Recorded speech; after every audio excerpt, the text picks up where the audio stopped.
All right, welcome to another Sound the Sirens episode. I got Jacob O'Connor and my brother Michael Orness on site from Iowa City on Zoom now, and it's been couple big weeks the last couple weeks for Iowa State basketball, and me and Jacob have kind of talked about it a lot. So let's hear about what Michael wants to talk about.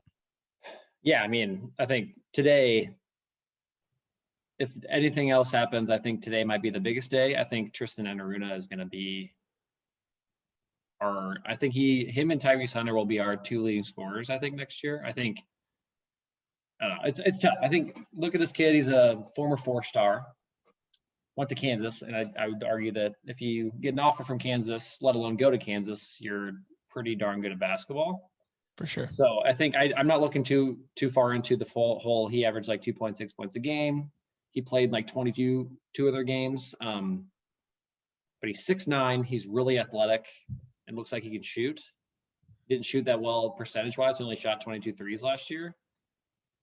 So, I mean, you look at him versus anyone we put out on the court last year, like it's going to be a pretty big upgrade. And I think if he stays 2 to 3 more years, he could be like one of those guys that you look back at. He was like pivotal, kind of the turning around our whole program. So I think him today, I don't think it's being talked about enough. I think he's going to be a stud. For sure. With him, I know you just said you don't want to touch on it very much, but do you think there is maybe it just wasn't a good fit for in Kansas with him? I mean, everyone, sometimes they can't figure it out their first time signing, but I mean, it is kind of always questionable when you have a 4-star and he goes to Kansas and then he struggles. I don't know. That's I feel like he's got great upside for sure.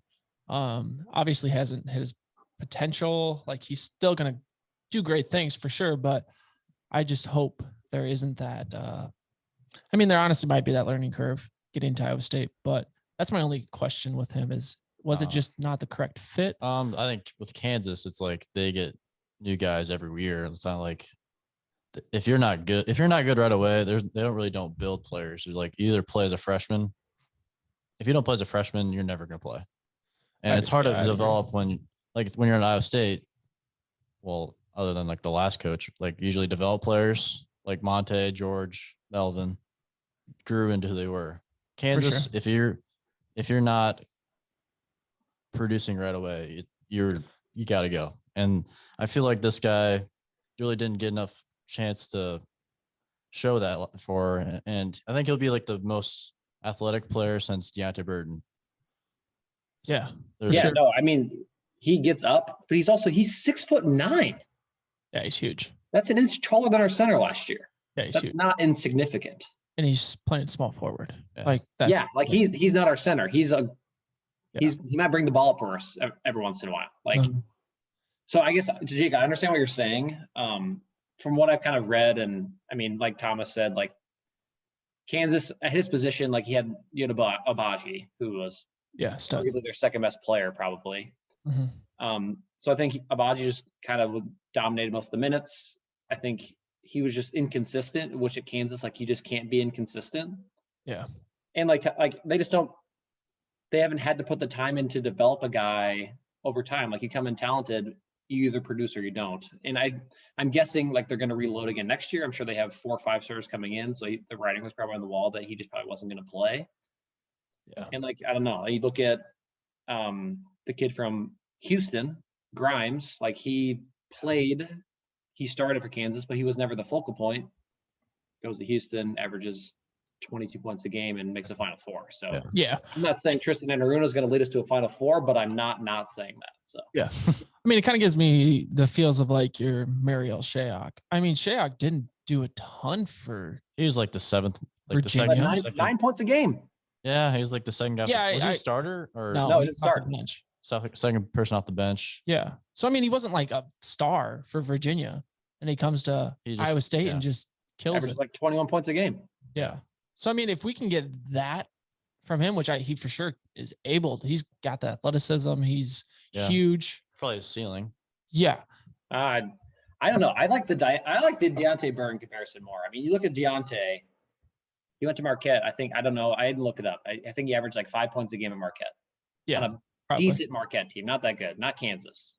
It's true. He comes here and you watch, like, if you watch Deontay highlights, he's one of the most talented players to ever play here. True. Like, When he was production wise, he didn't Yeah. consistently do it enough to be like one of the all-time greats. But as far as talent, he was crazy good. Yeah. But here's my concern though. With this whole new transfer rule, they don't sit out a year.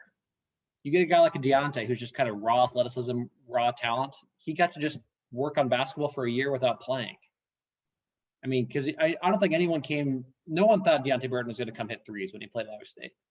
No, that definitely wasn't the No. upside to him. That's for He sure. hit 7 threes at Kansas. Yeah.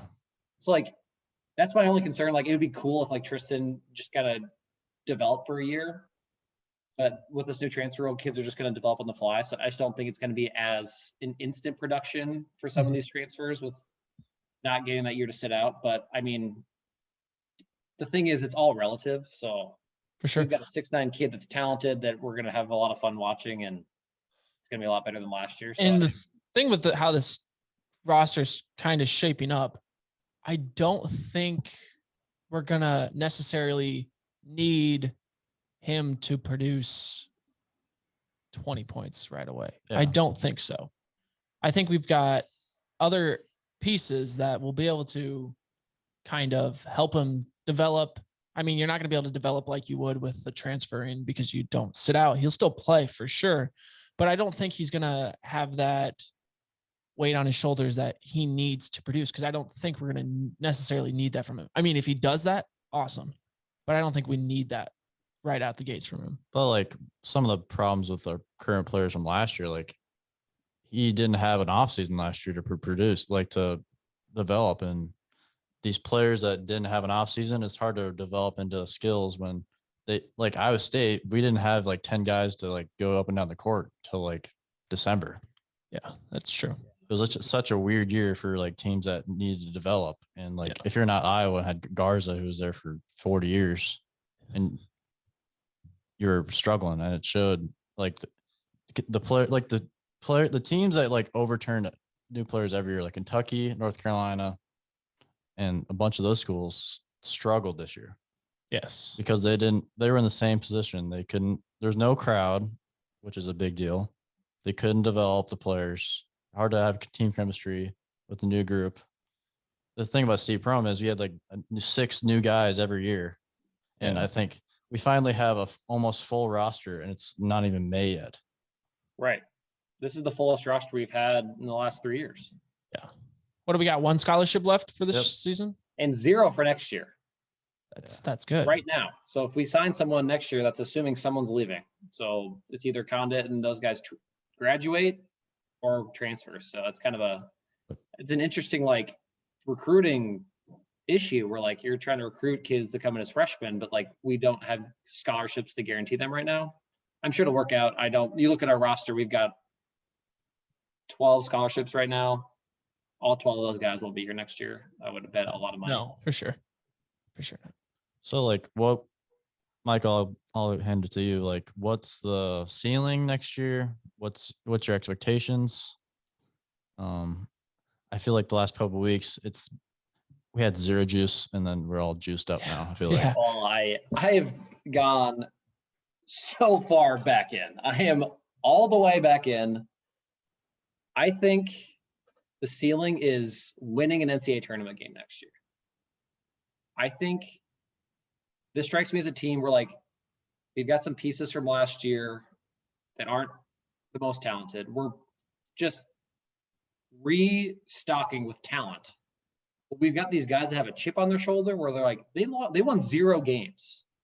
So like they're going to come in to the summer and fall where they're going to be super pissed off and they're going to have something to prove. And I think that's going to really push the talented players to kind of buy in. I don't think the guys with the chips on their shoulder are necessarily going to produce for us, but I think that's really going to set the tone and kind of the culture of this team for next year, where they're going to take nothing for granted. They're going to play pissed off. This could shape up to be one of the better defensive teams we've ever seen, just because we have length, we have athletes at every position. Our biggest hole to fill is our backup point guard, which we can talk about in a little bit. But I think they get a full offseason again. I think TJ, if he could figure out, I think the biggest job for TJ is to kind of just figure out what roster he has and how, like, what style of play to really maximize. Because I don't think we're going to run up down the floor and score 90 points a game like we did with Fred. But if we can hold people to 55 points and hopefully make more than 3 threes a game, I think we could be top 6 in the Big 12, especially with the down here in the Big 12. I think it could not have happened at a better time as far as timing with reloading and having a down year in the Big 12. Where, usually 6 or 7 Big 12 teams make the tournament. If we squeak in there as the number 6 team, I think we could be an 8 through 10 seed. And I think I don't know. I'm all the way back in. I am super juiced, especially if we can get Cameron Fletcher. But even without him, I think this roster could make the NCAA tournament. You're drinking all of the Kool-Aid. Oh, for sure. I just think that I hope that we don't. Oh, what am I trying to say? I just think that if we can get back to, my goal for next season is for us not to be playing in the Wednesday game in the Big 12 tournament. Because, whenever we get into that game on Wednesday, we never win. I don't think we've ever won that one. No. We've never won. Never. So if we can avoid that, get to the Thursday game, and then Hilton South can take over. But with the style of play you're talking about, I personally feel like we're going to have to be, not have to be, but in my eyes, the best suit for Hilton is fast play. Get it up and down the court, get them on their feet, get them going. I understand if we can hold teams to 55 points, we're going to win a lot.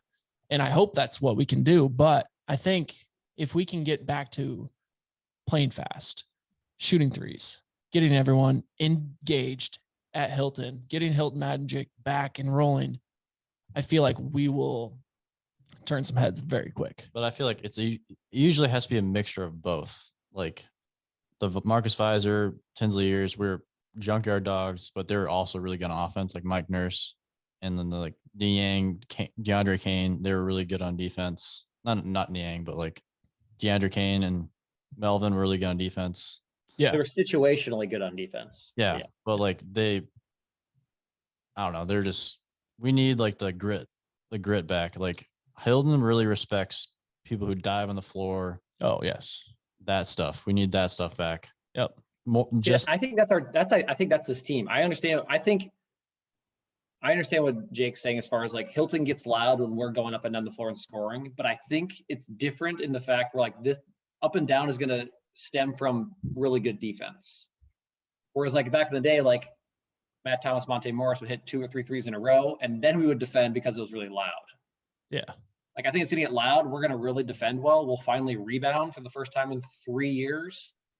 And I don't know if we're going to shoot a ton of threes. We don't have a ton of shooters on the roster right now. Hopefully we can just overachieve in that sense. But I'm telling you, we've never had athletes this tall and this athletic ever. This many on the same roster, we've never had that. And I think that's an interesting problem or an interesting issue for TJ to kind of figure out how to maximize. But I think TJ, from the little I've interacted with him and just kind of listening to him, he's kind of like like Thomas said, junkyard dog, gritty. Like he just, as a player himself, like he was a short guy that defended well. And I think if he can just instill that in this team, I think that'll create a really good culture going forward. And then we can fill it in with shooters as he develops the program. But I think this team has a higher ceiling than people are giving them credit for. And I think it's going to be one of those things we're going to get picked 9th or 10th in the Big 12. But then halfway through January, we'll be in the middle of the Big 12 and people are like, holy crap, Iowa State's good again. And I think a lot of that will be from winning games at home. And then there'll be hopefully a couple of games where Tyrese Hunter goes off for 30 points and hits 6 threes. And I don't know. I don't know. I'm all the way back in. I'm very excited. The latest commits, the kid from Minnesota, Gabe Kauscher, the Kansas guy, that really takes the pressure off Tyrese Hunter. Like, yeah, and Xavier Foster. And Xavier Foster. Like, if we didn't have these huge, like potentially huge transfers coming in, it would have been pretty tough for a freshman. And I mean, Xavier Foster's still a freshman. Didn't really play much last year to like get handed the keys of a rebuild. Yeah, that would have been very tough. I think Kalsher is the guy that's no one's really going to talk about now that Tristan Enaruna is this really tall, athletic kid, the shiny new player. I think he's the leader next year. I think he's kind of the guy that keeps us grounded, kind of like Naz was. Naz didn't always show up and let us in scoring, but he was always kind of the heartbeat of the team. Gabe Kalsher is an incredible defender. He was first team All Big Ten last year in a really, really good Big Ten conference. So I think Gabe he'll be the leader. He's the Naslog. Jacob, come on. I sense your hesitation, but no, the only question I had was you said the Big Ten is good, and that's just not the regular season against themselves. Well, yeah, they play each other. Obviously, you can be good against bad competition. They were a deep team. I mean, obviously they'd never perform in the NCAA tournament, which is a whole other issue. But like as far as like night in, night out, there was a lot of really competitive basketball. Yes, and Gabe Kalsher was one of the top 5 defenders in the entire conference, with a conference with 13, 14 teams. Yes. I think that my only question with Gabe is, I mean, he had a hand injury on his shooting hand, and that could be, you never know how people perform after that. That'd be my only question for him. But I don't see it as an issue. Obviously, if TJ thinks it's going to be good, then I'm assuming it'll be good. As long as my only question. Looking at last year, like as long as he defends, like it can't get much worse. Sign me up. He's not going to be a worse shooter than anyone we had last year. That's very true. I don't think it's possible. Yeah.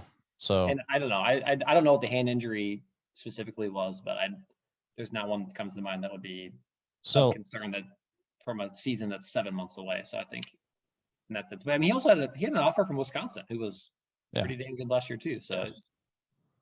Michael, let's do starting fives. All right. What do you think? All right. So you're going to look at this and you're like, okay, like we're back. Yes. Last episode, I think Thomas and I said we're back about 100 times. Like turn or bust. Yes. We're all the way back. Tristan exactly. So here's my starting 5. I got Tyrese Hunter at the 1, Gabe Kalsher at the 2, Tristan at the 3. And then I have Cameron Fletcher or Blake Hinson, depending on if we get Cameron Fletcher.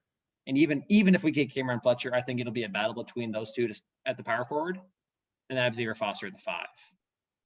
But so here, you look at the rest of our roster, I don't think that's maybe this Aljaz kid from Washington State, depending if he like shoots 40% from 3 in practice. That's what I was that's what I was going to say. That when we were talking last episode, that was our starting 5 was basically the same, maybe the Washington State guy at the 4, but we said we need that small forward. That was before we got the Kansas guy. Correct. Yeah. And you talked about it. You're like, it's a very good possibility. And obviously you're spot on with that. We got him.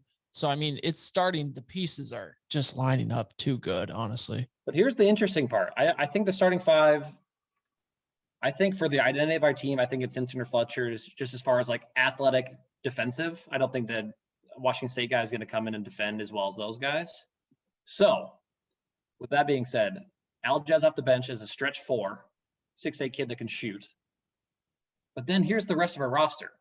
Trey Jackson, George Condit, Jaden Walker, Javen Johnson, Caleb Grill, and then Robert Jones, who's 6'10".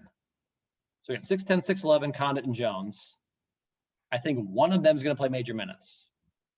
My guess is Condit, just with experience, and I think he's a little more talented than Jones at the moment. But Jones is only a sophomore.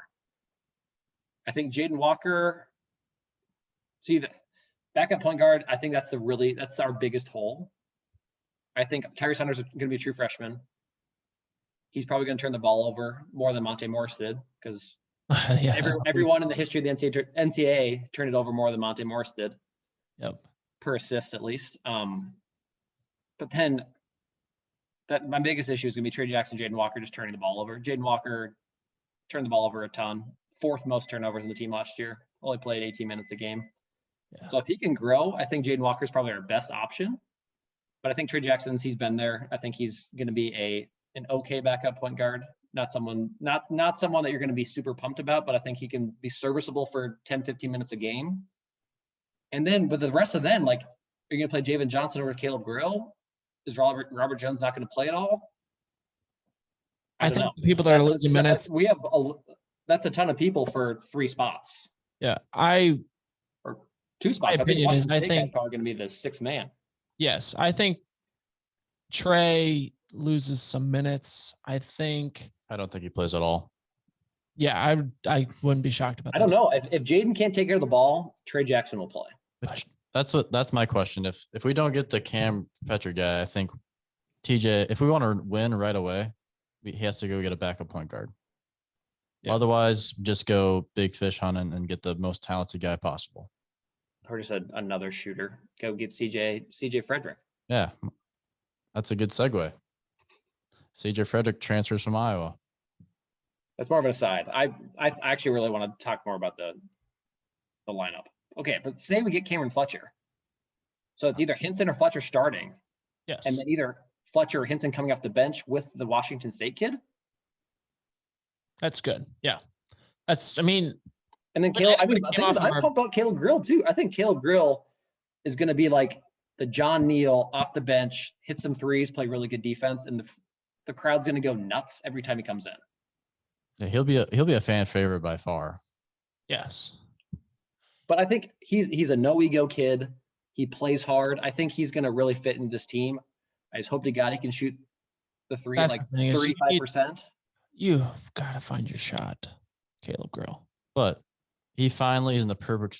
He's in the spot he wants to be. He grew up an Iowa State fan, and he wanted to play for TJ. He's finally where he wants to be. Yeah, that should help. He can find his role. He doesn't have to the thing is, his freshman year, we needed him to make threes. Yes, we had no shooters. Reliant, yes. Especially after Tyrese went down. He doesn't have to make threes anymore. It'd be nice if he did, but that's not he's not the only option. So I think Caleb, his upside as far as just finding his role and just playing his butt off for 18 minutes a game, I think that'd be awesome. The thing is, then Javen Johnson doesn't play. No, I think he plays. I don't think he gets as many minutes, but he'd be a redshirt junior again. He'll get minutes, I would assume. So starting out the year, especially if we're gonna play 9 at the most. People. Well, yeah, I would say 8, 9. Okay, assume we don't get Fletcher. So Hinson's starting. Washington State kid off the bench. Yes. Jaden Walker or Trey Jackson as backup point guard. Okay, one of them. Condit or Jones as the backup center. Okay.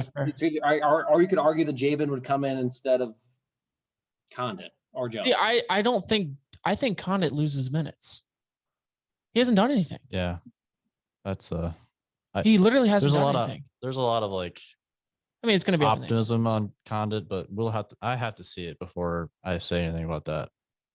Because if he goes back, he just fills the role of freshman Condit, come in, be a rim defender, run the floor, catch alley-oops. Like last year, we were playing slow pace, throwing him to the block and letting him work. No, we ran his skill set. We ran our offense through Solomon. Right, and then Condit came in for Solomon. Yeah, last year, we don't have to talk about last year. Yeah, last year was. Let's just pretend that didn't happen. Yep. So but the thing is, if not Condit, then Jones, who's 6'10", athletic, will get rebounds and have a few dunks a game. The thing is, we're not going to have to rely on our post players to score. No. Xavier Foster probably gonna want to play in the wing anyway. Yeah, he will. We're talking about everything if it falls into place. Obviously, it's gonna be messy to begin with because it's a bunch of players who've never played with each other. We've seen this before. The Royce White team, they didn't turn it on until mid-January. They lost to Drake. They scored 48 points. Yeah, so it's gonna be ugly. But here's the thing: messy teams that can defend is different from still win games last year. Yeah. Oh yeah. But we can't. There's no way to be worse than last year. Yeah, none. Well, you can't win less than 0 games. So yeah. It's all upside. All right. Well, what do you grade TJ's job so far? How's he done? As far as I'll have a 2-part answer. As far as instilling excitement back in the program, A. I don't think you could have executed this month better.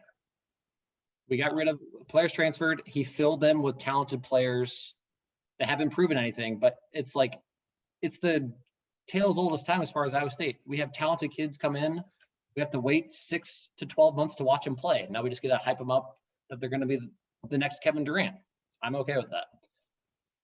As far as execution, X and O's, like, I don't know. Like, these kids, a lot of these kids aren't even on campus yet, so we'll know a lot more come November, or even probably after they had to hit campus in the summer. But I think taking a program that has never been lower since the 30s or 20s, and now that people are excited, I don't know. I don't think you could drop a better way to start a coaching career.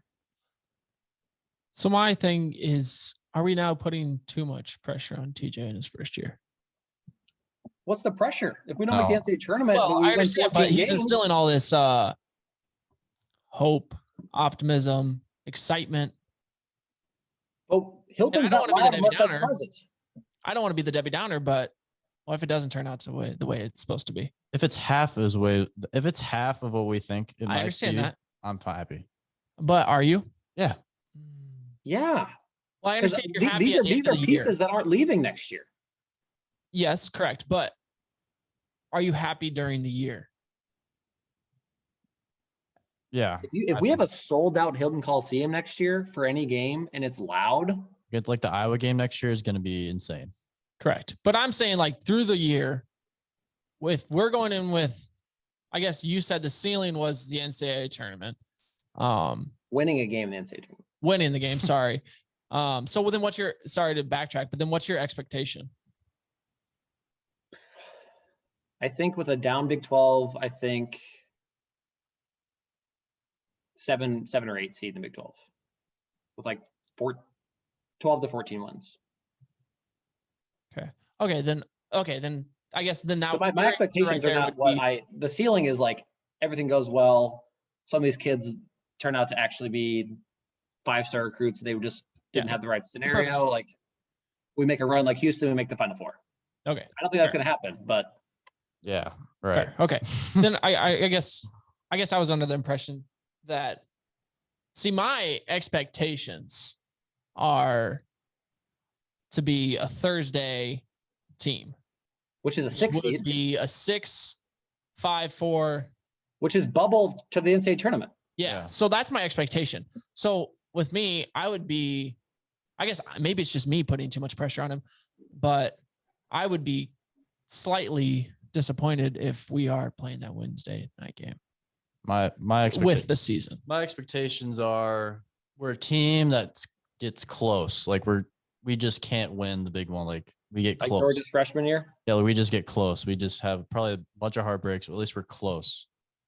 If we can get to that point rather than losing by 25 or 30 every game, like if we just win in Hilton again, that's my biggest expectation. We have to learn how to win back in Hilton. Yeah. Because like Steve and the staff, I mean, they've had a lot of shortcomings, but they kind of disrespected Hilton on their way out. And TJ loves Iowa State. This is his home. His wife played Iowa State. They love Hilton. They saw the peak of Hilton. They saw one of the lowest of Hilton. They saw where it came from, to where he left, where Hilton was compared to now. He wants to get back to there. And I think there's no better coach to have more passion. He loves recruiting. Fred didn't love recruiting. That was his job. That was TJ's job, yeah. Fred. Yeah, and he did a pretty darn good job, and he's doing a pretty darn good job right now. And the thing is, TJ is so personal. Like, he's just a fun guy. So I think, like, the more he's around the media, the more the fans get to know him. Like, they're just going to fall all the way in. The Otzelberger come out at Applebee's and Ames. Like, it's going to be Otzelberger mania. It's going to be awesome. And the thing is, we just need buzz, especially parlayed with the football season we might have this year. Oof. People are going to be psyched to just be at Iowa State events. Yeah, in general. Especially, you can imagine going into Big 12 play after potentially making a playoff run in football. Hilton's going to be nuts. And we have a half decent basketball team. Like, you can't ask for more. Right. I mean, the best remedy for coming off football season is just go to Hilton and scream your face off. Especially how long it's been since we've been in Hilton. Yeah, because even like the Shaydock here, Hilton was quiet unless it was a big game and we were on fire. Yeah. That game was really good. Yeah, one of the most talented teams ever. And the staff didn't know how to use Hilton. And I feel like this staff will learn how to use Hilton and respect Hilton. So I'm excited. And I think a bunch of fans are excited. A lot of TJ haters that from the beginning have shut their mouths already. And yeah, I mean, the thing is, like, Promo's a good recruiter. TJ has always been a better recruiter. Yeah. Prom got lucky on some recruits. Yeah, and he was good at recruiting point guards. Yeah, that's what he was good at. That was it. Tyrese. That's it. Correct. Well, I mean, I'm just saying from his previous schools too. He can recruit a point guard. 2 total. 3 total.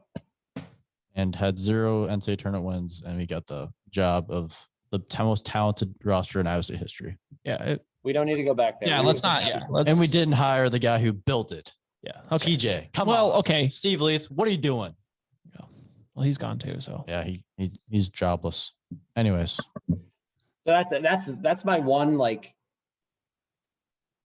so I don't think it'll happen, but I think, say all the stars align and we have an unbelievable basketball season, like the conversation we had, like, well, why didn't we just hire TJ 6 years ago? You know, it'll make the prom hire look really, really silly. Me and you had the conversation 6 months into the prom. Yeah, but the thing is I'm pretty sure, as I've heard, is Pollard wanted to offer TJ the job. Yeah. That's why I went after Steve Leith. Yes, and there's nothing he's the head guy. Like, there's nothing anybody else can do about that. So yeah, and it was more like TJ had yet to be a head coach. Yes. You're going to hire 2 head coaches in a row that had never coached before. It makes sense. It made sense at the time. You look at the other coaches on that list. You could argue that TJ was more qualified than Fred was to begin with. Fred had zero coaching experience. TJ has been here since he started coaching. Yeah, no, it's a great point. Anyway, I'm happy he's here. I'm happy we have the guys on our roster. Yeah, it's a new day, and it's a pretty good day. It's a new season. I'm ready. And if we come back Monday and Cameron Fletcher commits, then we didn't even the Elite 8. Jeez, now we're going. Now we might be going a little crazy, but we even touched on Taylor Lipsy committing earlier last week. Oh yeah, I mean, I think it's nice to finally get a kid that's good at names to stay in names. Yeah, no kidding. Yeah, and like it's nice. Okay, McDermott. this is good. I got a good one here. We finally get a guy. Both his parents work at Iowa State. We finally get an Ames recruit that parents work at Iowa State to stay. Yeah, we get a recruit that Doug McDermott, university that funded his childhood. Doug McDermott and Harrison Barnes. Harrison Barnes' mom worked at Iowa State. They both, and we didn't get either of them. Yeah. But anyways, there's no way you're gonna. We didn't offer one of them. It's true. Okay. Yeah, we don't need to. We can't be trashing people. We're not. It's a good day. Iowa State athletics are fine. Yeah, let's 10 years ago. That was 10 years ago. Keep it rolling with the positives. I was in 6th grade. It was a pretty bad day when Harrison Barnes. Anyways, Skype Roy Williams. Yes, the Iowa State band was there. I know. Imagine being the band member. Like, why the hell am I here? Yeah, but we had to be realistic. There was no way. No way. All signs pointed he was coming. They invited the band. We all knew. Come on, there's the top. Anyway, we'll move on. I think Taylor Lipsy's really talented kid. It's unfortunately he's had the knee injury. I think it's not going to be an issue going forward as long as he stays healthy senior year. What I love about him is he's an Ames kid. He's going to hit the ground recruiting for TJ too. Yeah. Like he loves Iowa State like we do.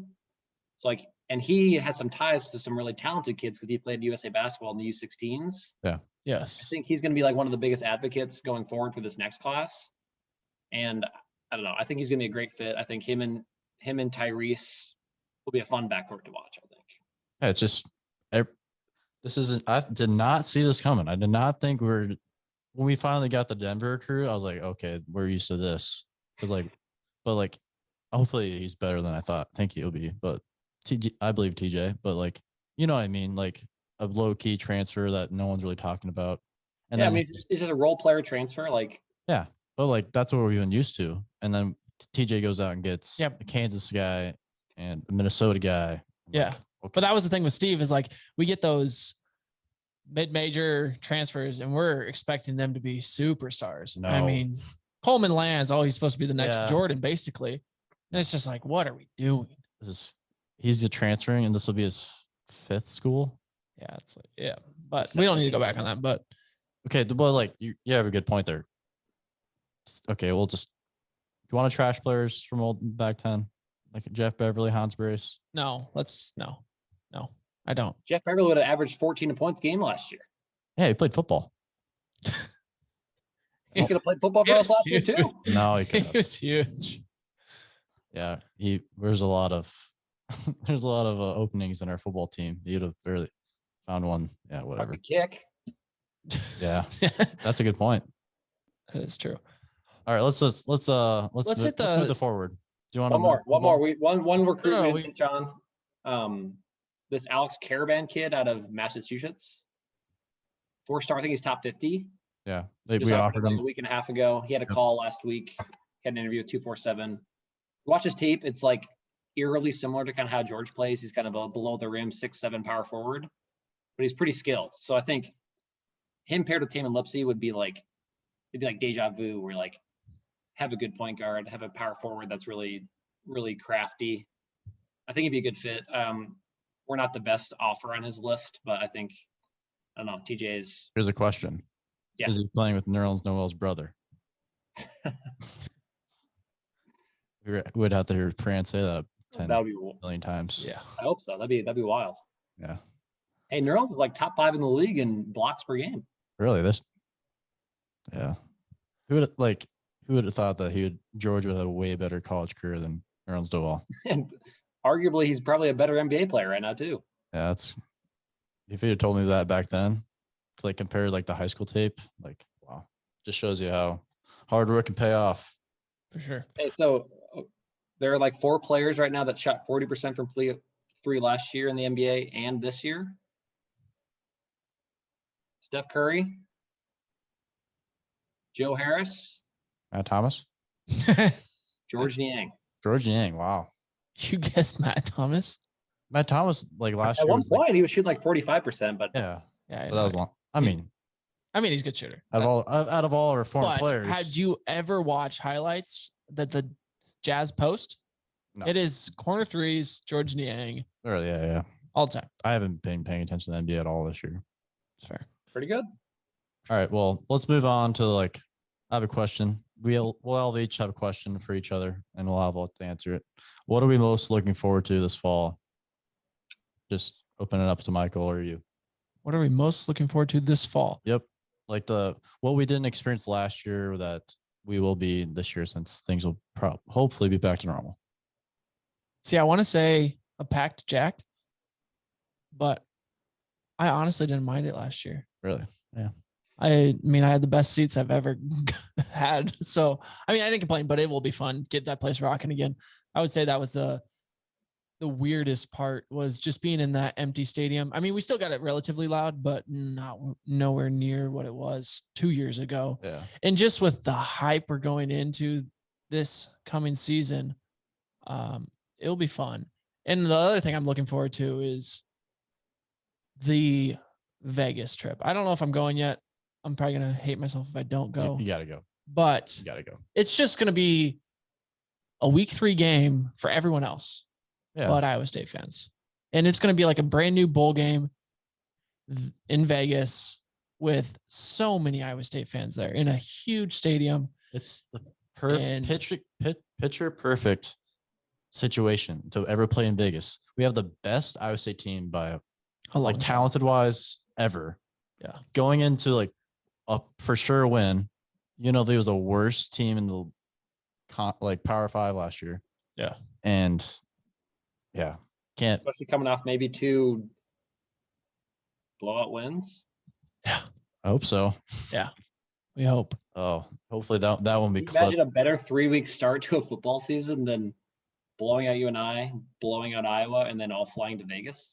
Yes. The next week, walking out of Jack Trice after beating Iowa by a couple touchdowns and knowing that in a couple days you go to Vegas, that'll be quite the feeling. It will be nice. It will be nice. What are you looking forward to anything? Michael, I'll ask you that.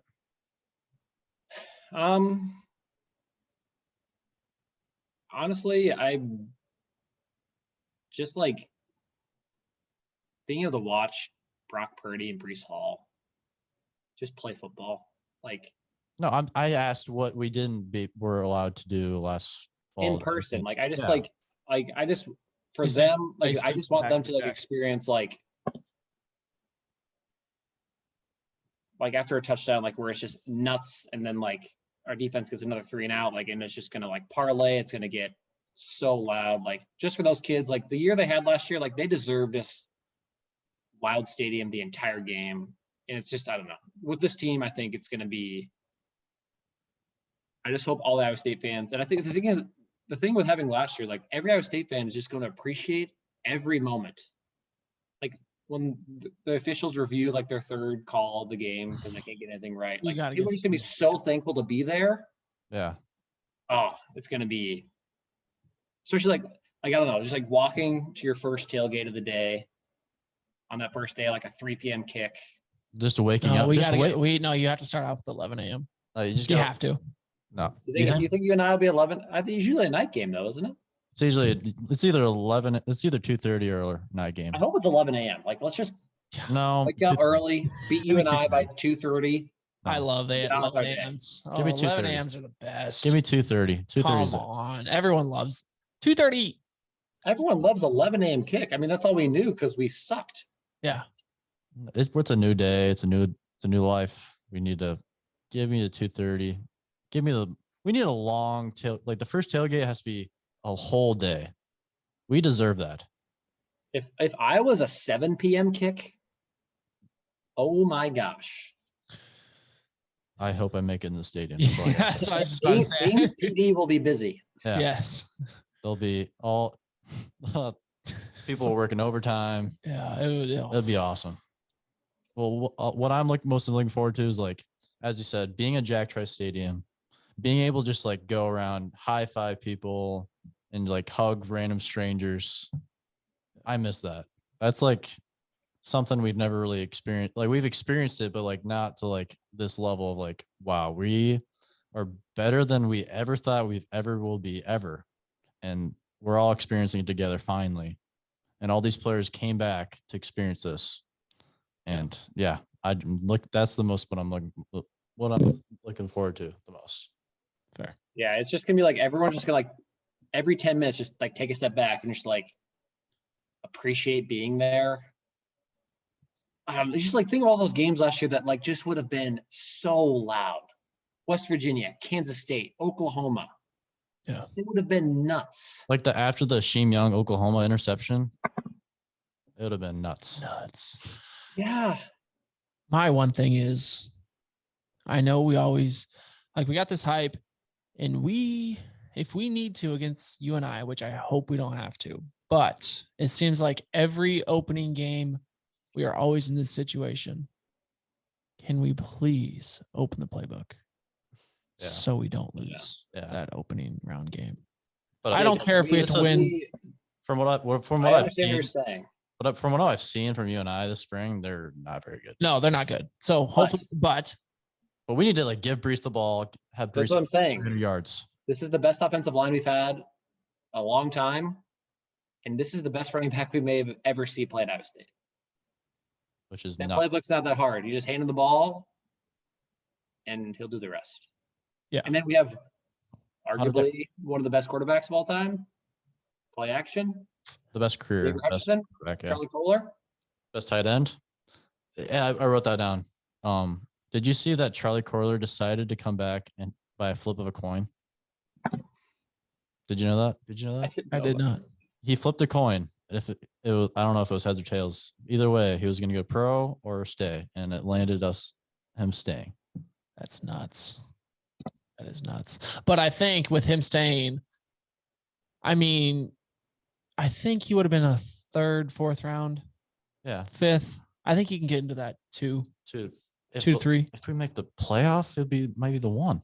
Yeah. especially So like I think it's the correct decision. I can't believe he put it on a coin flip, but wild. Which is sick. it is. But that's Especially with like exactly Kyle who he is, Pitts though. this year. Like Kyle Pitts is like so far above the best tight end in this class. He's like one of the best tight end recruits or prospects. He's almost a wise. wide receiver.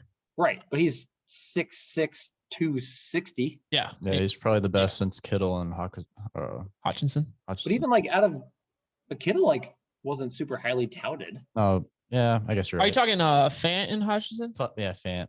Yeah. Fant was a freak. But I mean, I think Kyle Pitts is probably more talented than those two. Yes, yes, for sure. It's just this draft class. Draft Crazy. class, just crazy. Yeah. But I think it's the correct decision for him to stay. I was so dumbfounded when he did. I was like, I already expected in my heart he was gone. Really? Yeah, I did too. Oh, I didn't. Because like we have a friend who knows some people in the staff, and they said that he was gone. I mean, I talked to his brother.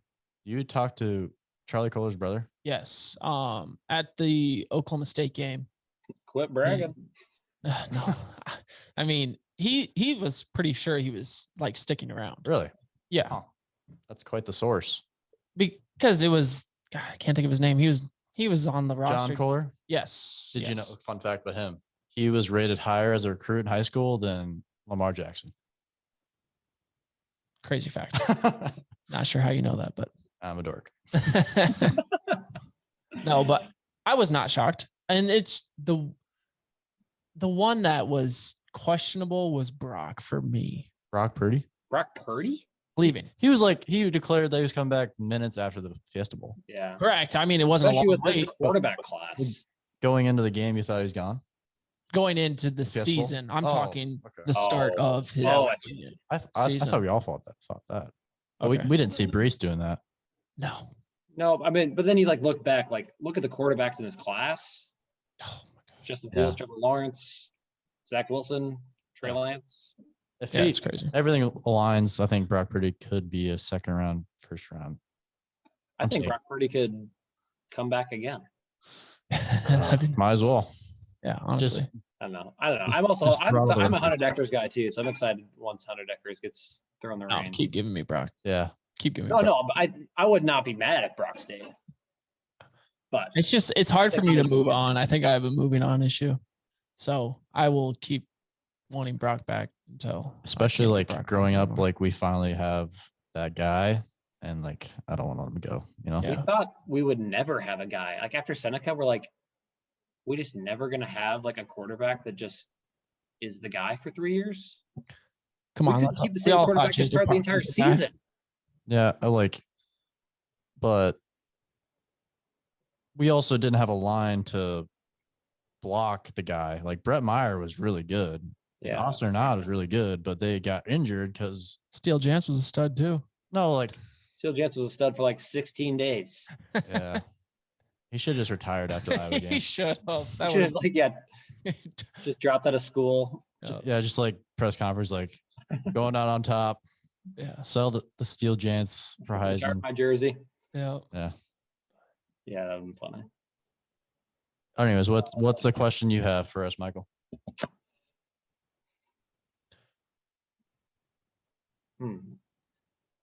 Who will lead Iowa State in receiving touchdowns next year? Well, who do you want to go first? Jacob, go first. Oh, I mean, the easy answer. I don't want to be Easy answer. I think there's a very clear cut, easy answer. Who? Kohler. That's tough. Who? I mean, I That's don't know. I don't know. He's like the red zone guy. yeah. And I feel like we're going to be in the red zone quite often because we're going to be running the ball quite a bit. And then once we get in within 10 yards, we're going to be throwing short little out routes to Charlie Kohler. Yeah, that's a good point. Because I mean, he's huge. I can't say Charlie Kohler because that'd be boring. So, Xavier Hutchinson, That would have been my second. but also like also double team Kohler, so they might Chase Allen started getting a lot of red zone. Now, I mean, I'm just saying they might split, so like Kohler won't be the number one, so it'll probably be Hutchinson or Milton. Hopefully Milton. Not like Milton was really good. And No, yeah, he is people good. forgot about him. No, I know. I think which I think is awesome as far as like teams scheming against us, especially early. Like they're gonna focus Xavier Charlie, and then we'll just slip Tariq up the middle. Maybe I think Chase. Shaw will have a big year too. That Sean Shaw's my answer. Sean Shaw. Oh yeah. Yeah. I think Sean he'll Shaw's have a gonna big year take a too. huge leap. I think, especially with Tariq back, Sean will be lowest on the defensive coordinators as far as paying attention to. He's 6'6". He's not going to get slower or less strong. Yeah. You get on the 5-yard line, just throw it up to Sean, more like kind of like Allen did his last year. You just throw it up to him. I think Sean's going to have a really He's a huge target. So Yeah. He's only a sophomore. yeah, he's huge. But All right, he's like a big 6'6".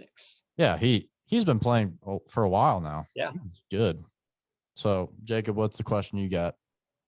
Kind of my question would be, who do you think's like the comeback player? Not necessarily they have to be injured or anything, but somebody that just didn't necessarily perform to maybe what you thought they were going to be, or maybe even just somebody that just didn't get the playing time that they maybe will get this year. I got like 3 answers, but Well, I want Michael want to go? You got one? So like you're asking who last year maybe underplayed, underappreciated that we're going to appreciate a lot this year? Yes, correct. Anthony Johnson. Obviously, he was a shutdown corner guy. With all the pieces we had last year, never got any love. No, none. Like Akeem Young, Mike Rose, obviously the really exciting players in defense. If you go back and watch Anthony Johnson, he's a stud. Yeah. Very good corner. He the reason why he's unappreciated because no one ever throws it to him. No one ever throws that way. Well, usually when you're a corner and nobody's throwing in your area, that means you're pretty darn good. Or it just means the other side is a little significantly worse. So. Yeah. So my answer, I got 3 answers, but the one guy would probably be Trevor Downing. Hurt on the second drive. Yeah. Was the highest rated like Pro Football Focus as a freshman on the offensive line when he was playing as a freshman. Gets hurt in the second drive and I think he comes back and has a big impact and realize, wow, he's really good. I think that's a really big question that because our lines played really well last year with the pieces we had. Like, who's the odd man out as far as who's not going to start with Trevor coming back? That's a big question. I think it's Colin Newell. That's so crazy. Having a first team Big 12 player benched. I don't know. That's a very tough decision. And not to be like kind of downplaying it, but I mean, the bad thing about being on offensive line is there's a lot of injuries. Yeah. So, but the positive with us, we have options. Yeah. So which we've never had, arguably ever, as much as now. Most of our lines didn't have 5 guys. Yeah, we'd go pick people out of the stands like, hey, throw on a jersey, let's go. But like the Paul Rhodes, like there's usually the first game, always a player goes down right away. Yeah. And so, I mean, that's one positive is that we have options. If somebody does go down, it's not going to be that big of a deal. Mm-hmm. So, I mean, there are plus sides. I mean, even if you are right, he does get benched. I mean, he's going to get playing time if I had to guess. No, yeah, exactly. Who's yours? I'll do one more. Oh, I'm sorry. Joe Skates. This is the year he finally breaks out. He has the talent. He has the biggest upside. He's like the most rated, other than Lazard. He's like the second most rated, highly recruit receiver out of high school. And I finally think he gets it all together. And he's like a hidden gem, like a holy crap. I hope he's our most talented receiver. Yeah. Yes. I hope he's the guy. I hope he breaks through this year. And the first couple of games, I hope he comes out firing. That's a good answer. I like that one. Joe Skates. is my second guy. Who's your second? I mean, let's just go around again.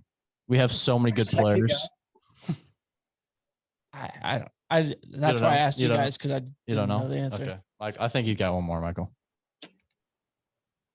One more player that no one's talking about that'll be good. Oh, I got it. I got one. Okay. Connor Sally. Oh, shut that. Oh, it was his birthday a couple days ago. I'm not going Happy there. birthday, Connor.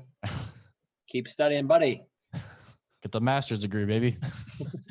That was one person I was hoping was leaving after last year. I'm like, I don't care who kicks the ball from 35. From The thing 35 is, and in. think about this. If Connor doesn't play, Who the hell do we get? staying on the sideline this year? Hell yeah. But like the place kicker, the 93 guy got hurt last year in like the Oklahoma game. So like, who the hell would have been the kicker? I wish Braden Narvison would have stuck around. He's playing top 15 San kicker last Diego, year. whatever. Say that again, Michael. He was a top 15 kicker last year. Yeah. He was semifinals for the Lou Groza Award at Western Kentucky. Yeah, it's Guess who he roommate? Who was his roommate? Oh, Real Mitchell. also I did know that. Also a bummer. Wish he was still here. My second guy, Easton Dean. Yeah. Yeah. Yes. I think Easton Dean's going to be really good.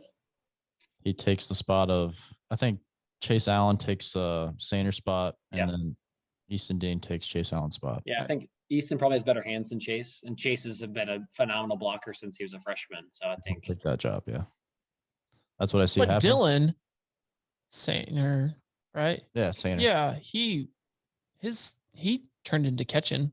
I think that Allen stays in his role and Dean takes Saner's spot.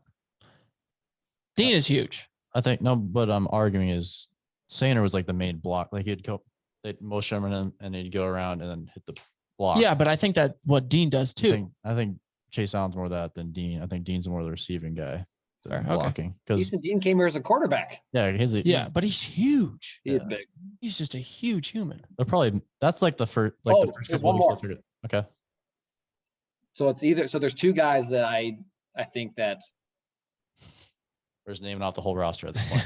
Everybody. I'm just thinking. I was going through my mind of watching the twos come in during some of our blowouts because we had blowouts last year. Either Aiden Bitter, white kid who's number 85. Oh, a little fast guy. Yeah. The only reason I know him is he was on the punt. Yeah. Punt team. He was the sprinter. Okay. Him or Daniel Jackson. I think they're very similar skill sets. They're both really quick, smaller guys. God forbid if Tariq gets hurt again. Hopefully Tariq stays healthy, but I think like those are guys that could fill in that role better this year, just having more experience. Last year, they're both really young, and Daniel Jackson got hurt. And they'll be in the strength program, not doing Zumba things last year at home.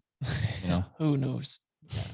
Because like we have one of the best strength coach in the nation, the guy who developed Aaron Donald. Yeah, Aaron Donald. So who the hell knows? Bring it like, and we're talking about football. Iowa State was the 4th in the ESPN index last week. Nuts. Who would ever think? Ahead of Ohio State. Well, I mean, if you just look at the two rosters, Ohio State loses. Yeah. Everyone. If life is a simulation, whoever's playing has restarted their Xbox so many times doing their dynasty with Iowa State. Yeah. Like at this point, like when we're little, like playing NCAA football, like it's like 20-32. Like we're like, oh, come on, this will never happen. But here we are. Grandson is our quarterback. We're here. 2 out of the 4 predictions have us in it in the playoffs. It's crazy. Yeah, we have like an 8% chance to win it all. Yeah, that's nuts. We've never won 10 games. The hype is ever real. Yeah. We would have last year, but yeah, we would have. Yeah, and then just transition that, had a couple football recruits commit.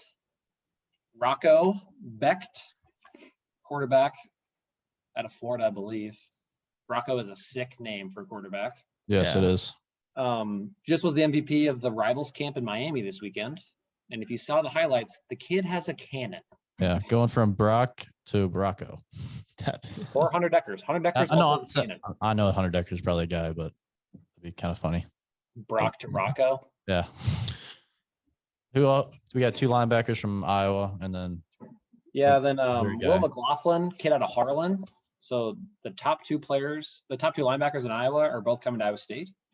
He's 6'3", 220. Yeah. We're in the senior year. Yeah, in high school. Yeah, he's 17 or 18. He's a big kid. Yeah. Like if you do that. Who else is like 6'3", 220? Mike Rose. Turned out pretty well. Turned pretty well. Good. Average. Yeah. It's pretty good. Yeah. And then so I mean, I don't know. Football recruiting's so weird. These kids are just committed, they're not signed. So but still the momentum has never been higher, and we're getting players that usually go to Iowa. Yeah, that's like, I feel like as far as like Campbell's stepping stones to building Iowa State, that's like the next step is starting to get the kids that Iowa usually get in state. And then the final huge step is beating Iowa. Oh, speed, the corner and receiver. Like that, I feel like those players that are really like the fastest recruits in the country, they go to Bama, they go to Georgia, they go to Clemson. If we can someday, they go to Oklahoma, like steal a high 4-star or even a 5-star. I like sticking with the story that we don't have 5 stars, though. I really like that storyline. Yeah, but it would be cool. It would be great. I don't know. You had the guy who had offers from everyone, Joe Skates. True. Wow, your answer is just falling right. It's falling right in place, baby. Yeah, and I hope he does too. I don't cheer harder for any player than Joe Skates because I feel like he just needs to remember the fight against TCU. Yeah. And I just feel like I think he'll come together and be a huge player at Iowa State. And I think he's stuck through this. Yeah. Like he could have transferred. He could have took the easy way out. I think he loves Matt. And I think Matt loves him. So I think just like being in this culture now for his 3rd year, I think he's just going to be ready and he's going to be able to like show that he is extremely athletic and has a very, very high upside. So I think the thing is like, if he beats out someone to start. Yeah, that's great. Yeah. Who does he beat out? I think he only had like 6 catches last year and like 3 of them were touchdowns. Yeah. And I think him and Deckers have a good connection. So that'll be exciting down the road. Yeah. All right. Well, we'll wrap this up. And it's been a really exciting last couple of weeks for basketball. Obviously, football couldn't be more exciting. And we'll have way more coverage of it. And we're just getting started. It's still spring. Get started. We could talk about like the one guy we think is going to be underappreciated to like the 65th guy that's underappreciated. Like we can break down every person on this roster, and we might because it's just going to be so exciting. And that first game back in Jack Trice is going to be nuts. It's going to be awesome. And me and Michael are doing a heartbreak series of the Aaron Kraft game this weekend, so you can look forward to that one. You can check out the Seneca Wallace one. That's on YouTube and just came out today. Podcast. Really good. Me and my dad did that one. That was my dad going to all these heartbreaking games. It's a lot of content for me. Yeah, but the thing is, like that game, like is heartbreaking, especially like that one view of Seneca being in. But, like it was such like the clips from it. It was such a fun game, and like there's some names that like you haven't thought about in a long time. And I said it then, I'll say it now. Like they robbed us of one of the most rewatchable games ever. Yeah. And we went to that point since 1993. We were 0-29 against ranked teams. Oh my. Yeah. So that's tough luck. Anyways, well, thanks for listening, and we'll talk to you guys soon.